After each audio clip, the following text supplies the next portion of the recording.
Nakakagimbal na revelasyon, Pangulong Bongbong Marcos nakahanap na ng kakampi dahil isa sa pinakamakapangyarihang tao sa buong mundo at pinakamayamang bansa, prioridad na paigtingin ang ugnayan dito sa Pilipinas. Sa katunayan nga niyan mga kababayan, sunod-sunod ang pagpapapunta nito ng kanyang mga matataas na opisyalis dito sa ating bansa para suyuin ang ating Pangulo. Grabe na talaga, ano kayang bansa ito?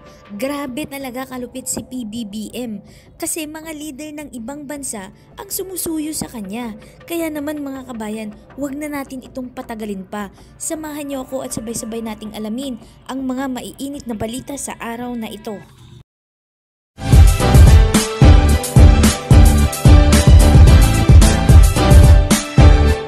Absolute priority ni US President Joe Biden ang relasyon ng Pilipinas at Estados Unidos. Ito ay ang naging pahayag ni US Secretary of State Antony Blinken kay Pangulong Ferdinand R. Marcos Jr. matapos mag-courtesy visit ito sa Malacanang kahapon March 18, 2024 kung saan ang motibo ng kanyang pagbisita sa ating bansa ay ang muling pagtibay ng pangako ng Estados Unidos sa bilateral na relasyon nito sa Pilipinas. The relationship between the United States and the Philippines, to state the obvious, has very deep roots.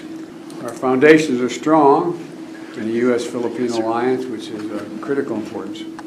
For decades, the alliance has strengthened both of us, I believe, and one of the things I want to talk about today is how we continue to strengthen that and work together on the things that are of greatest concern to you.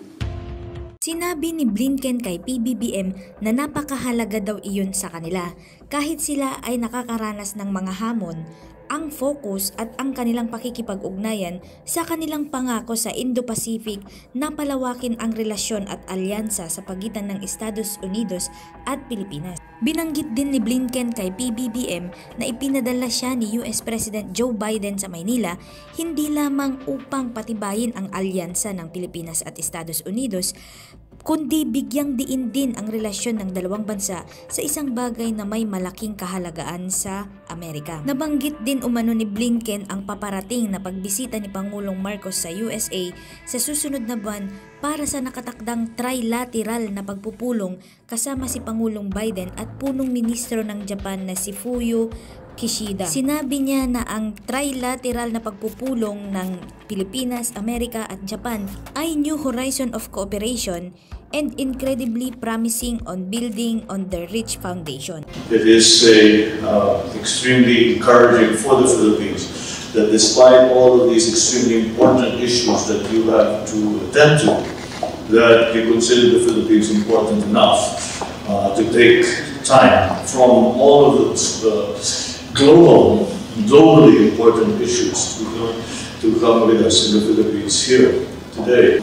It is important that we continue to do that, and the opportunities such as this are maybe few and far between, but they remain valuable and important to both our countries. Even as we have these other challenges that we have to confront around the world, as I mentioned to you earlier, our focus, our determination when it comes to the Indo-Pacific and our engagement there, and specifically the relationship between our countries, could not be greater, could not be stronger, could not be more determined.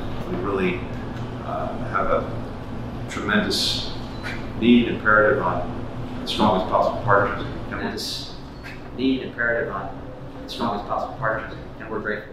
Matatandaan naman na bumisita ang delegasyon ng US Presidential Trade and Investment Mission sa palasyo noong March 11, 2024 sa pangunguna ni United States Commerce Secretary Gina Raimondo para sa paglahok sa mga programa ng Marcos administration na Build Better More, kung saan mayroong mga 198 high-impact priority infrastructure flagship program na bubuuin at may kabuuang halaga na 8 trilyong piso.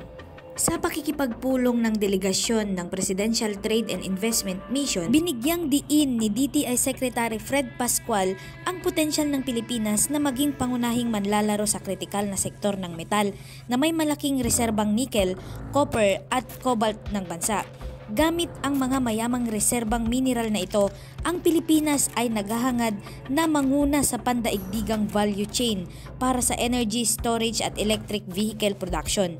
Bukod pa rito, pinahihintulutan ng mga kamakailanlang pag-amyenda ng 100% dayuhang pagmamay-ari ng mga pagmumulan ng mga mababagong enerhiya upang lumikha ng isang kaakit-akit na klima sa mga investors. Bukod dito, inimbitahan din ni Kalihim Pascual ang mga investors sa mga pasilidad ng lab-scale wafer fab habang itinatampok niya ang skilled workforce ng bansa at umiiral na pundasyon sa software development bilang isang kalamangan para sa mga kumpanya ng Estados Unidos.